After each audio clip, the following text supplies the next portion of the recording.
வணக்கம். வாங்க இன்றைக்கி முல்லை கிச்சனில் எங்கள் வீட்டு கிட்டுக்கு இன்றைக்கி என்ன லஞ்ச் கொடுத்தோன்னு பார்க்கலாம்.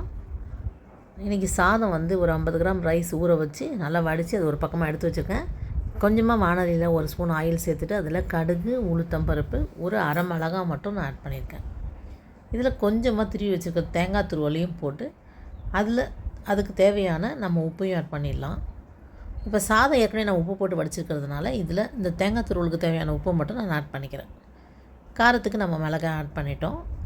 இது லைட்டாக கலக்கி விட்டுட்டு அந்த தேங்காயில் இருக்கிற ஈரம் போகிற மாதிரி ஒரு 2 நிமிஷம் வணக்கினா போதுங்க. அதுக்கப்புறம் இந்த நம்ம வடிச்சு வச்சுக்கிற சாதத்தையும் இதில் ஆட் பண்ணிவிட்டு லைட்டாக கலக்கி விட்டுடலாம்.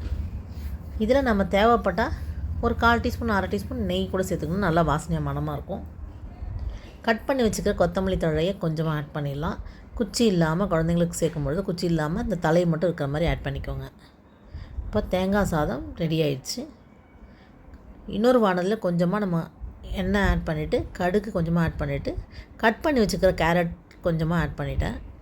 இதில் தேவையான உப்பையும் மிளகுத்தூள் ஒரு 1/4 டீஸ்பூனும் ஆட் பண்ணிவிட்டு லைட்டாக கலக்கி விட்டலாம். இப்போ இது எண்ணெயிலே வணக்கினா கூட அதுவும் கொஞ்சம் நேரம் சிம்மில் வச்சு நம்ம இது பண்ணோம்னா வணங்கிடும். இருந்தாலும் நம்ம கொஞ்சம் தண்ணி தெளித்து தண்ணி ஊற்றிட்டு அதில் கொஞ்சமாக வேக விட்டு எடுக்கும்போது அது ஒரு டேஸ்ட் வரும். இந்த மாதிரி வேணுனாலும் அப்படி செஞ்சுக்கலாம். நம்ம தண்ணி ஊற்றாமல் செய்யணுனாலும் செஞ்சுக்கலாம். அது நம்ம விருப்பம் தான். இப்போ லைட்டாக ஒரு 1/4 கிளாஸ் தண்ணி சேர்த்துட்டு நான் மூடி வச்சு எடுத்து பார்க்கும்பொழுது ஒரு 5 நிமிஷம் விட்டுட்டு எடுத்து பார்த்தேங்க. தண்ணியெல்லாம் சுண்டிடுச்சு, கேரட்டும் வெந்துருச்சு. இப்போ இதில் நான் கொஞ்சமாக கொத்தமல்லி தழையும் ஆட் பண்ணிவிட்டேன். உப்பு காரம்லாம் பார்த்திங்கன்னா கரெக்டாக இருக்குது. இப்போ கேரட் பொரியல் நமக்கு ரெடி ஆயிடுச்சு.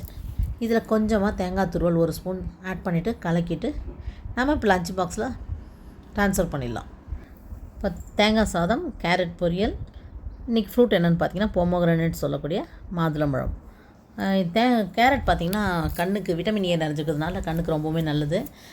தேங்காயும் பார்த்திங்கன்னா தேங்காய் சாதம் வயிற்று புண்ணுக்கு இதுக்கெல்லாமே நல்லதுன்னு சொல்லுவாங்க. பொமோகிரானேட்டும் அப்படி தான்.